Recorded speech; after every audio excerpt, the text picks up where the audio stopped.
And then there is the controversy on the other side. It doesn't get quite as much attention, but these hacked emails. The Democrats have been saying that the issue here is the Russians hacking, not so much the substance of the emails, which so far they're not disputing. But in case you're keeping count now, from 19 to 33 states now have reported similar hacking issues. To Human Rights Foundation chairman, best-selling author, chess grandmaster, you know the whole drill, Garry Kasparov, who warned about this and how widespread this would be. It's getting wider, isn't it? It is, as expected. I think Putin realizes that Trump's winning chances are evaporating steadily. Do you think he is indeed behind? Absolutely. There's no way. To what end? There's no way, any agency in Russia can aim at the United States, targeting U.S. elections, some kind of a cyber war without Putin's direct order. Even if But there are other people who hate us, right? It could be the Chinese, it could be... Yeah, but again, it's a very risky endeavor. Right. And you need to sort of to have something at stake. I don't think Chinese are ready to take such a risk. What for? And I don't believe that isolated groups of hackers can also afford such a massive attack. They don't have resources. So I think that Putin now wants to spread some kind of doubts, in the American electoral system, to spread chaos, to create many, like Florida recount situations across the country. Just imagine in Ohio, in Virginia, in Colorado, people will be complaining about their names disappearing from the register list.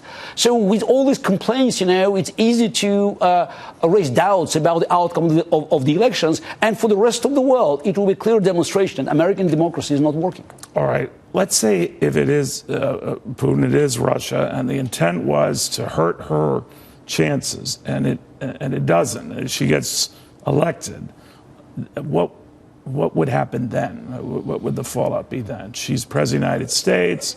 She's dealing with him. He's dealing with her. Look, it's just, first of all, they expected that with this kind of help, she could be stopped on her way to White House. So it's just recently it's became clear that, Trump, with his great talent of self-destruction, was not able to use all these great opportunities that were laid down to him. I don't know what they will do, but, listening to Russian propaganda, you have to understand, it's probably since Joseph Stalin, we haven't heard, such an intense anti-American rant all over the place. Basically, they're talking about a war. So I don't think they're serious, but the problem was when you use these kind of words on 24/7, at one point you have to support them with actions. And I think that's what will happen in America in the next 30 days is quite important, because as I said, it's not just about Trump winning, it's about, sort of destroying the integrity of U.S. democracy worldwide. But if you're right on some of the stuff where they could actually erase some people's names from the voting books or worse, in close states that adjust the outcome. Absolutely, yes. Again, you will have complaints, and in some of the battleground states, it could be quite close.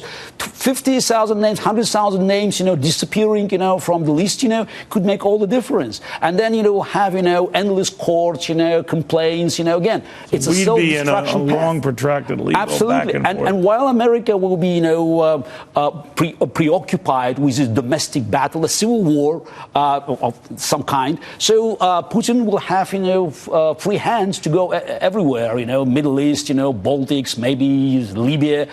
Definitely he's not going to stop. When just 2 days ago, Russian Minister of Finance announced in a puppet parliament that despite all the financial problems, military expenses will always have a priority. But they spend a lot less on military than we do. Yes, they spend a lot less, but just don't forget that the salaries. The cost per soldier, per officer, is much lower in Russia. So that's why when you look at the money actually spent on rearming the military, no, I understand it's compatible. But let me ask you about why this contempt on the part of Putin for Hillary Clinton, or is it that he thinks he could have an easier time with Donald Trump? Well, what's the thinking? Oh no, I think it's just because of Trump. I think it's if Hillary would be facing another Republican, a true GOP, I think it could be the other way around. So because it's But such, why would they? I know it's an ignorant question. Why him? Trump is a perfect agent of chaos. I mean, the way Trump speaks, what he's proposing to do with NATO allies, with the rest of the world, I think it's also psychologically for Putin. Trump is an ideal counterpart, somebody who can deal with, somebody who will be creating doubts about America. But didn't they used to say that about the old Soviet Union, about Ronald Reagan? That they could walk all over him? He was an idiot? Ronald Reagan, no. They were afraid of him from day one. I was 17 when he was elected. And I remember that, it was more like being terrified by somebody who had a record. Since 1964, Ronald Reagan was very consistent. No doubt, and I agree with you there. But I also do seem to remember they thought he had a lot of crazy ideas, and they dismissed him. They dismissed him because they were afraid of him.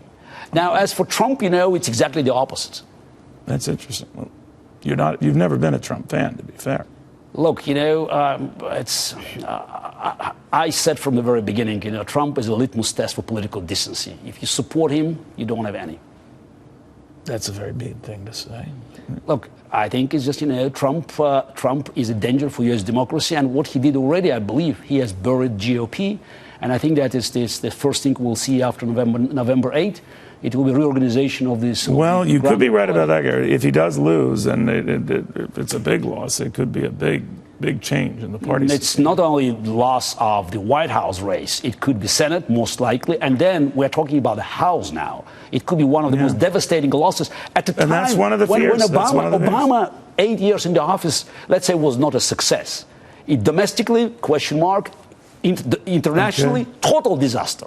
All right. Garry Kasparov, always good seeing you.